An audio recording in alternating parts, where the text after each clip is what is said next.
Gandang hapon mga idol. Kasama natin si Idol. Idol, anong mga plano mo sa darating na breeding natin? Plano? Wala na, atrasado na yung plano. Late na tayo. Dapat last week pa tayo nagsalang. Kaso nga lang,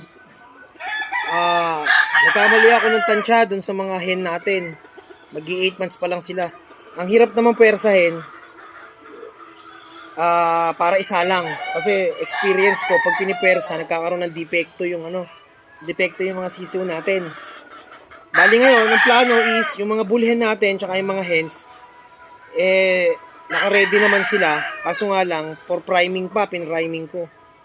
Kung makakahabol, next week, nakakasa tayo para for early bird. Kasi, di ba, target dapat natin na makapag-early bird tayo para may sisiw tayo ng October. Ang nangyari, atrasado yung mga pullets natin. Buti na lang, medyo umiitlog yung mga sa pure natin, yung galing kay RBM na mga pullets. Naka-ready sila, magaganda katawan, nangingitlog. Ihahabol ko na lang yung mga bull hen natin, tsaka yung mga hen. Kaso nga lang, tansya ko, maliit lang ang natin ngayon. Hindi tayo makakapag-produce ng target natin for early bird. Pero okay na rin, wala tayong magagawa. Kasi, yun talaga kumbaga, negative at positive side ng breeding. Hindi natin alam yung mangyayari. Although dapat pinaghahandaan, nagkamali talaga ako ng tansya.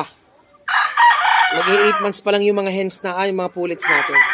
Pero magpaganon pa man, nakakasa naman tayo for early bird. Next week, possible na magsalang na tayo.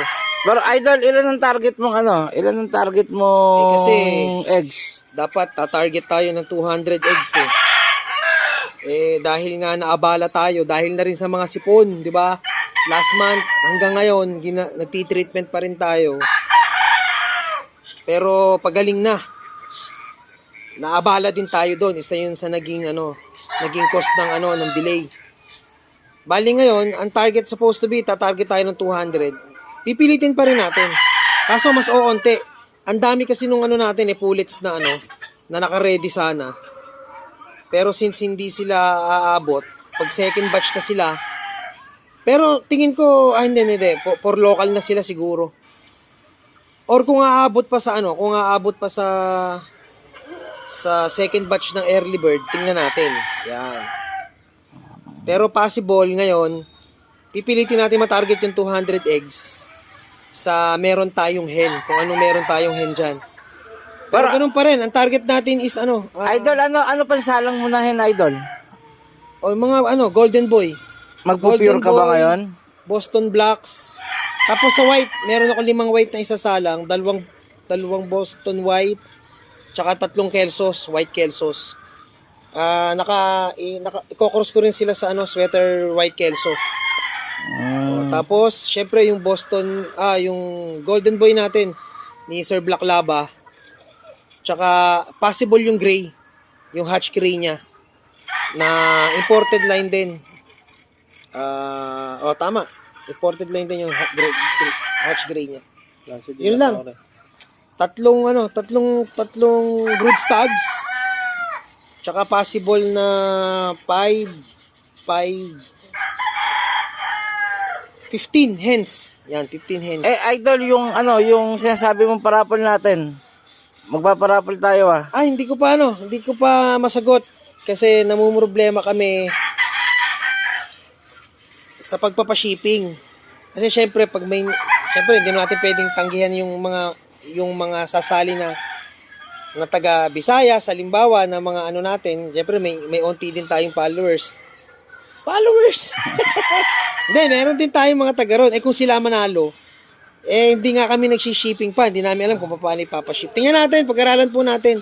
Anyway, kung magpakaroon naman ng raffle, libre naman yun. Tingnan ko rin kung makakapagbigay ako ng tryo na. Halimbawa, pilitin ko magbigay rito sa 4 months namin, tryo na. Para mas maganda. Kaso pag-aralan namin kung kailan namin itutuloy, kasi nga sabi ko rito sa boss ko, pag may nanalo nga na from Visayas, Mindanao, mauobliga tayo mag-shipping. O, di ba? Although dapat sagot nung sagot na rin namin ng shipping kung sakali. Antayin nyo na lang po, sige po, pipilitin namin. Tryo. Dalawang crosses ng pullets, tsaka isang cross ng ng mga 4 months old namin, yan. Palakihin na natin, ganun din naman mga boss. Para mas maganda-ganda, hindi mahirap i-ship. Yeah. Pero promise namin, magpaparapol kami. Bahala yung boss ko. Siya naman may pasimuno eh. Yan, thank you.